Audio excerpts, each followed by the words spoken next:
Let's get on that phone and call my man DJ Jesta straight out to Brisbane.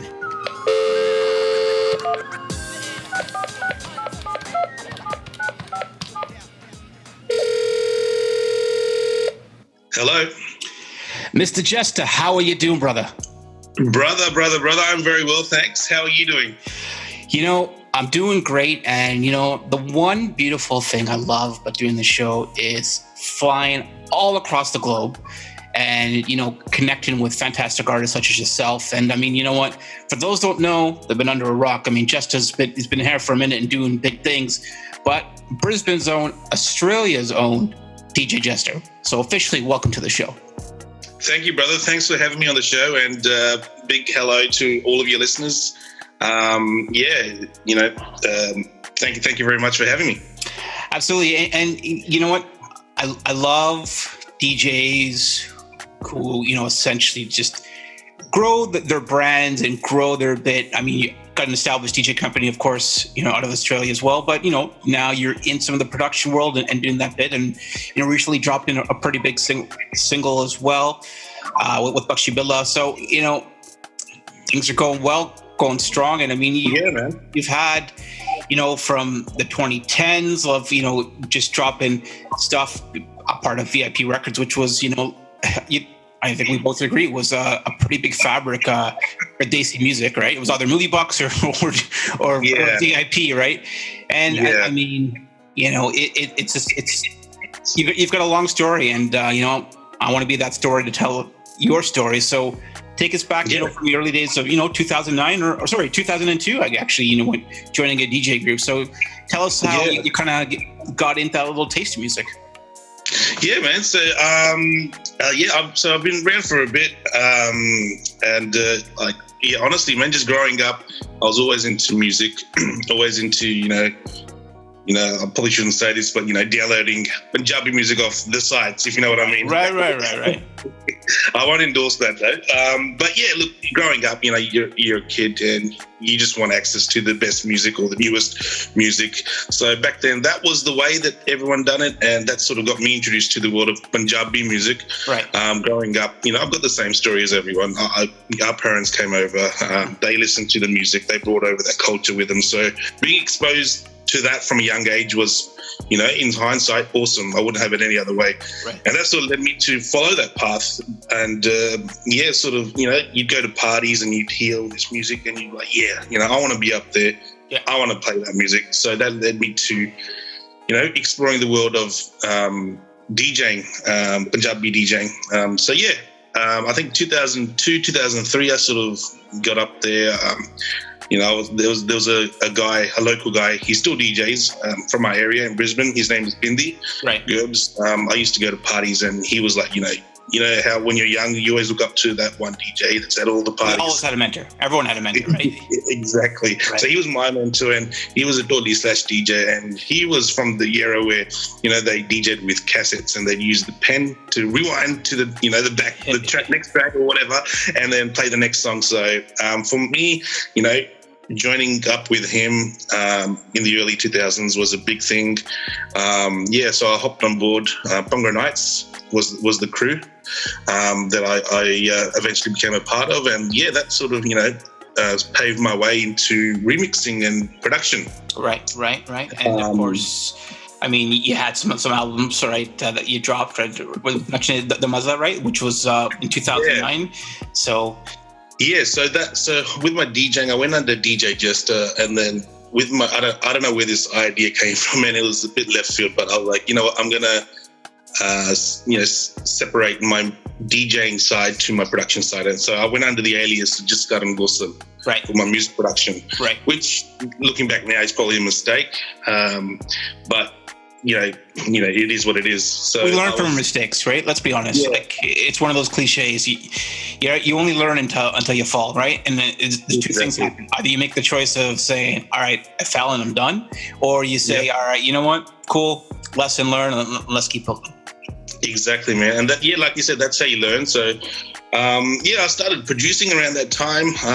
I sort of went to India on a big trip.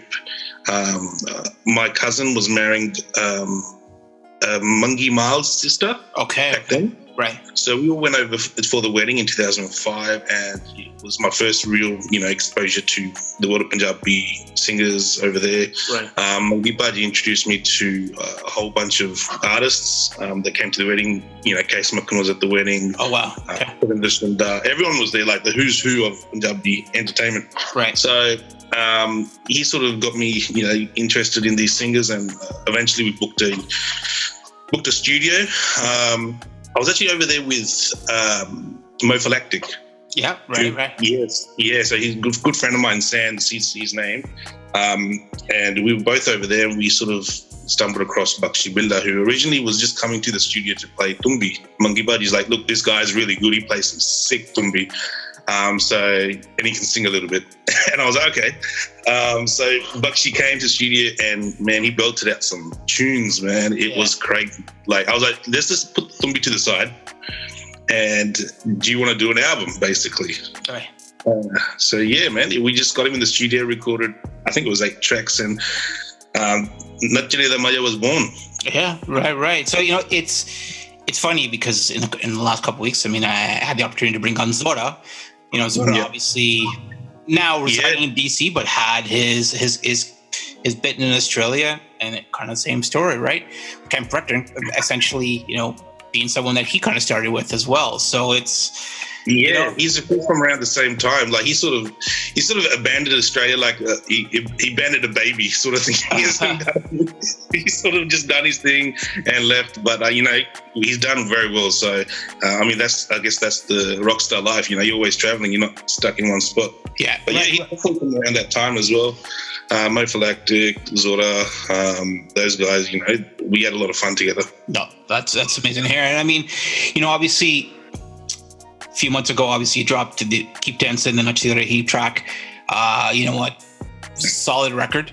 Definitely did play it on the show as well. And thanks, man. It was definitely it was a fresh Bhangra sound, which obviously the industry's changed a lot.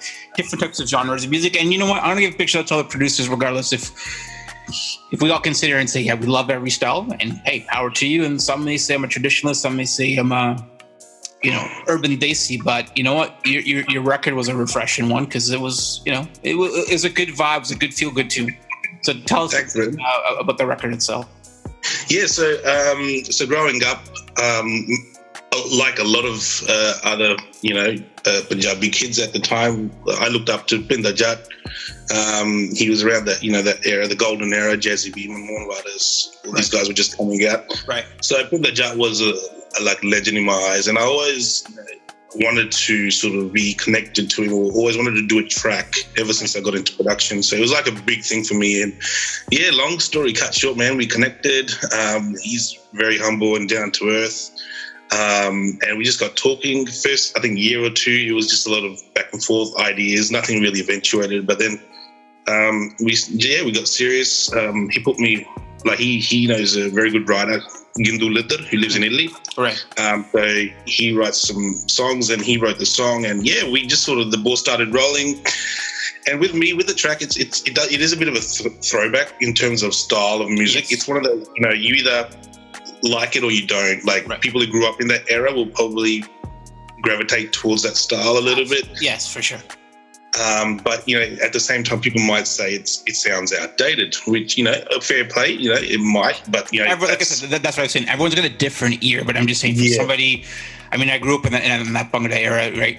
Like you did. To me, like I said, it was refreshing to kind of hear that sound, and I was like, yes, I'm feeling this. I'm loving this. Exactly. It's like when we hear, Manny bring back the garage vibes, right? Yes. The UK vibes. Yes. We sort of like, yes, it's a good feeling. And it's like in 20 years' time when someone's playing a trap beat over a Punjabi vocal, the kids then, or the kids now that are older then will go, wow, sort of thing. So it's a generational thing, I think. But yeah, man, we done this track.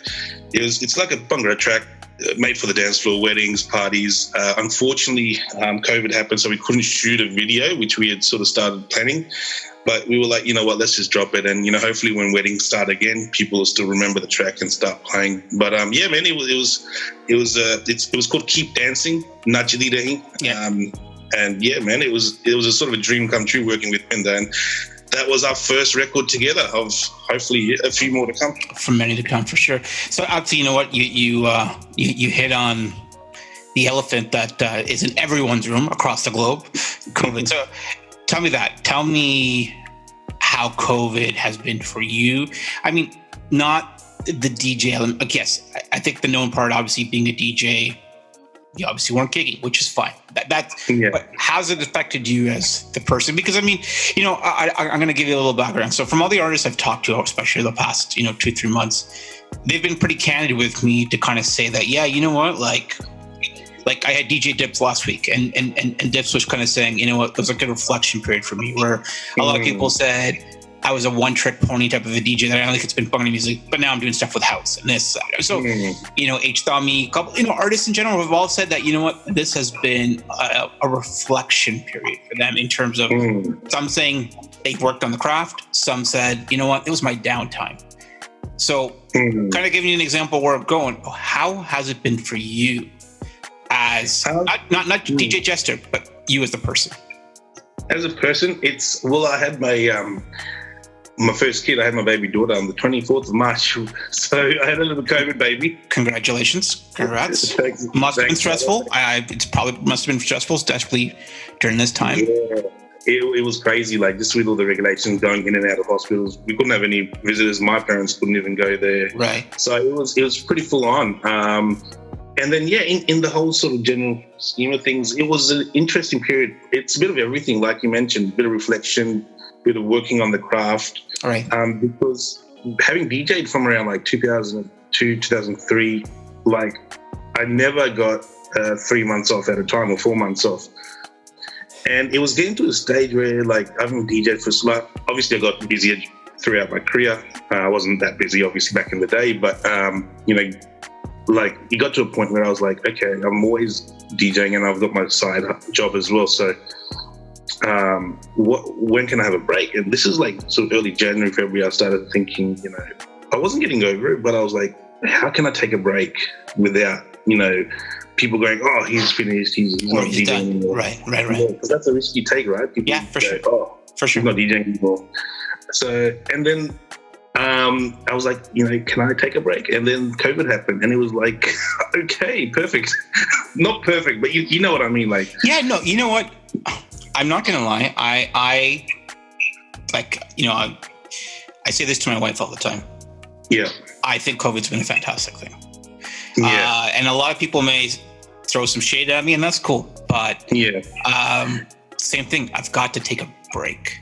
Yeah. Like mentally, I feel like I'm more refreshed. Mind you, I'm still working, still taking care of 2 kids.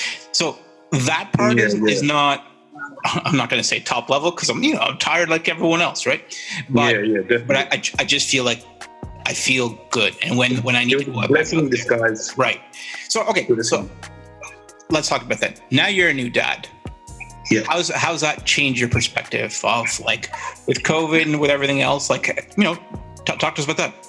Yeah, man. It just definitely makes you think of all the things you took for granted before. Right. It puts everything into perspective, and it makes you it's a bit of a kick up the backside, right? Yeah.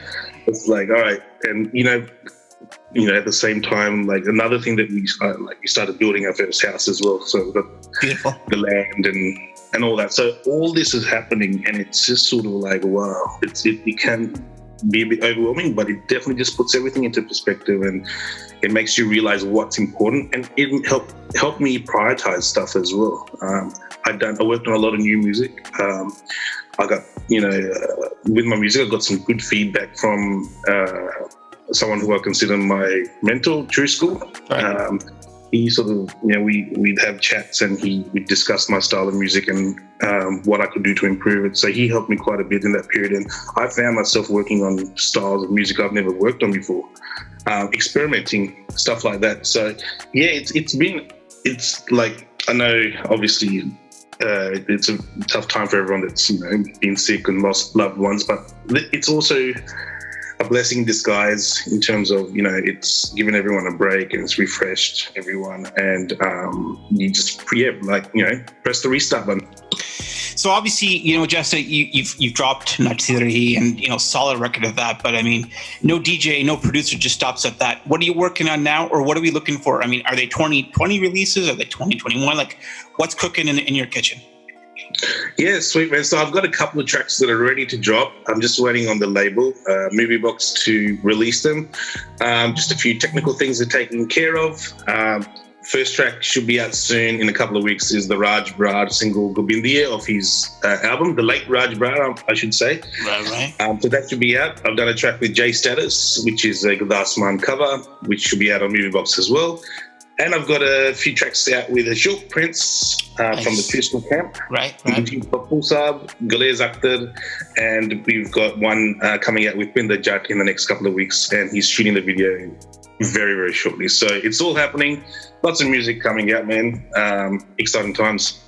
Well, we'll definitely bring you back, and we'll definitely obviously be playing the records. I mean, it's funny how you talk about Ashok Prince and True School. I mean, there were two artists I actually had on the show, when I kicked off on this new journey on this new station. And excited to hear Ashok Prince continue to grow. And of course, I still say True School is one of my favorite people to interview because he's raw and direct. But big shout out to you, brother.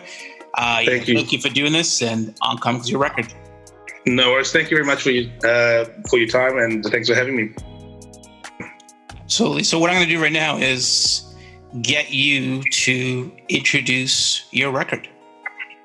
Sweet. So this is the track that I recently done with Pinder Jatt, written by Gintu. It's called Keep Dancing, Nachdi Rahi.